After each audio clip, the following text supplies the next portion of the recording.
నమస్తే మిత్రులారా, నేను మీ శ్రీనివాస్ చౌహాన్ అడ్వకేట్. మిత్రులారా, ఏదైనా ఒక ప్రాపర్టీ మనం కొనుగోలు చేసేటప్పుడు రిజిస్ట్రేషన్ ఆఫీస్కి వెళ్తాం.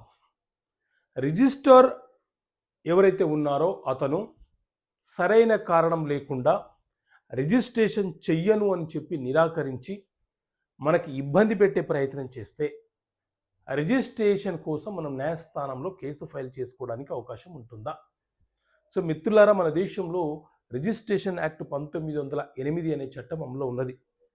ఇందులోని సెక్షన్ 77 ఏం చెప్తుంది అని అంటే, ఎవరైనా ఒక సబ్ రిజిస్ట్రారు రిజిస్ట్రేషన్ చేసే అధికారాన్ని హోదాని కలిగి ఉన్నటువంటి అధికారి సరైన కారణం లేకుండా రిజిస్ట్రేషన్ చెయ్యను అని చెప్పి నిరాకరిస్తే అతను నిరాకరించినటువంటి రోజు నుంచి 30 రోజుల లోపు మనము సివిల్ కోర్టులో కేసు ఫైల్ చేసి ఏ ప్రాపర్టీని అయితే మనము రిజిస్ట్రేషన్ చేసుకోవాలనుకుంటున్నామో కోర్టు యొక్క ఆర్డర్ ద్వారా సబ్ రిజిస్ట్రార్ని ఉపయోగించుకొని రిజిస్ట్రేషన్ చేసుకోవచ్చు. ఓకే మిత్రులారా, థ్యాంక్ యూ. జై హింద్.